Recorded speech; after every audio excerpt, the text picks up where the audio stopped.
Perkenalkan, nama saya Filipus Kristomur, NIM 2023-61005, Program Studi Pendidikan Bahasa Indonesia semester 4. Ya baik, di video kali ini saya akan menjelaskan materi tentang standar kompetensi guru. Ya, jadi standar kompetensi guru adalah kriteria atau ukuran yang digunakan untuk menilai kemampuan dan kualitas seorang guru dalam melaksanakan tugas dan tanggung jawabnya di dalam proses pendidikan. Standar ini mencakup berbagai aspek yang diperlukan agar seorang guru dapat melaksanakan tugas dan tanggung jawabnya secara profesional, efektivitas, dan efisien. Di Indonesia, standar kompetensi guru mengacu pada pedoman yang disusun oleh pemerintah melalui Kementerian Pendidikan dan Kebudayaan atau Kemendikbud dan diatur dalam undang-undang serta peraturan pemerintah terkait. Beberapa kompetensi yang umumnya dimiliki oleh seorang guru meliputi sebagai berikut.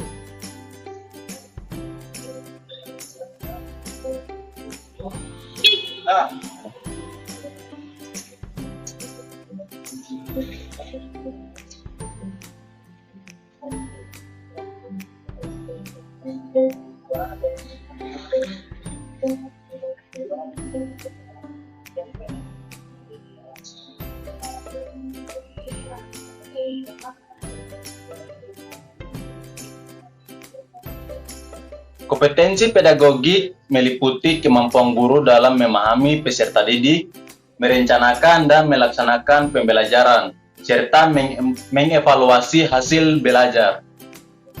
Kompetensi kepribadian, yaitu menekankan pada karakter guru yang positif, seperti arif, berwibawa, berakal mulia, dan menjadi teladan bagi peserta didik. Yang berikut kompetensi sosial. Ya, jadi kompetensi sosial ini membahas kemampuan guru dalam berinteraksi dengan peserta didik, orang tua siswa, masyarakat, dan rekan sejawat, serta berperilaku sesuai norma sosial dan hukum. Poin berikut, kompetensi profesional. Kompetensi ini menjelaskan kemampuan guru dalam menguasai materi pelajaran, menggunakan teknologi, dan terus mengembangkan diri secara profesional. Ya baik, di sini juga ada contoh indikator kompetensi. Indikator kompetensi mencakup 4. Yang pertama pedagogik, yang kedua kepribadian, yang ketiga sosial, yang keempat profesional. Ya, jadi yang pertama pedagogik, yaitu mampu merancang pembelajaran yang menarik dan relevan serta mengelola kelas dengan baik. Yang kedua kepribadian, yaitu menunjukkan sikap sabar, jujur, dan empati terhadap peserta didik. Yang ketiga sosial, yaitu mampu berkomunikasi dengan baik dengan orang tua dan masyarakat serta menjalin kerjasama dengan rekan sejawat. Poin yang keempat profesional, yaitu mampu menguasai materi pelajaran, menggunakan teknologi, dan mengikuti perkembangan terbaru di bidang pendidikan. Poin A, penerapan capaian pembelajaran. Ya, di sini ada 3 poin. Yang pertama, dalam kurikulum Merdeka, capaian pembelajaran adalah hal utama. Yang kedua, strategi pembelajaran. Sekolah dapat memilih cara dan alur untuk mencapai capaian pembelajaran. Yang ketiga, alur tujuan pembelajaran atau ATP, merupakan panduan untuk mencapai capaian pembelajaran. Poin B, tujuan pembelajaran. Konsep yang menyatakan hasil belajar yang diharapkan dicapai oleh peserta didik. Pentingnya tujuan pembelajaran. Yang pertama, yaitu membantu guru melaksanakan pembelajaran. Yang kedua, menjadi bukti akuntabilitas kinerja guru. Yang ketiga, membantu guru memilih materi dan menetapkan kegiatan. Poin C, cara menyusun tujuan pembelajaran, yaitu sesuai dengan kompetensi dasar atau KD. Yang kedua, menggunakan kata kerja operasional. Dalam hal ini memuat 2 komponen utama. Yang pertama, kompetensi, dan yang kedua, lingkup materi. Alur tujuan pembelajaran atau ATP dirangkai untuk pembelajaran yang disusun secara logis dan sistematis. Prinsip ATP yaitu A. Disusun secara linear atau sistematis. B. Dikembangkan secara kolaboratif. C. Diperhatikan karakteristik mata pelajaran.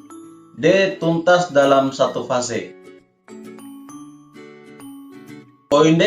Komponen alur tujuan pembelajaran.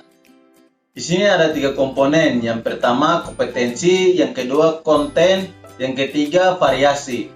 Ya, jadi yang pertama kompetensi, yaitu kemampuan yang perlu ditunjukkan peserta didik. Konten, materi atau konsep yang dipahami selama pembelajaran. Yang ketiga variasi untuk menghindari pembelajaran yang monoton. Poin E, manfaat alur tujuan pembelajaran. Yang pertama, membantu peserta didik mencapai capaian pembelajaran. Yang kedua, membantu guru dalam merencanakan, melaksanakan, dan mengevaluasi pembelajaran. Yang ketiga, menjalin capaian kompetensi secara bertahap dan berkesinambungan. Poin F, rumusan tujuan pembelajaran. Langkah-langkahnya, yang pertama, menentukan kompetensi dan lingkup materi. Yang kedua, menyusun tujuan yang operasional dan konkret. Yang ketiga, menyusun urutan tujuan dalam alur tujuan pembelajaran atau ATP. Poin G, menyusun alur tujuan pembelajaran. Metode penyusunan alur tujuan pembelajaran. Yang pertama, menyusun secara logis dan sistematis. Yang kedua, menggunakan contoh yang disediakan pemerintah. Yang ketiga, melakukan kolaborasi antar guru mata pelajaran. Ya baik, kesimpulan dari materi ini adalah standar kompetensi guru yang terdiri dari kompetensi pedagogik, kepribadian, sosial, dan profesional harus dikuasai oleh guru untuk meningkatkan kualitas pendidikan dan memastikan keberhasilan pembelajaran. Ya, jadi capaian pembelajaran sebagai acuan utama dalam proses pembelajaran di kurikulum Merdeka.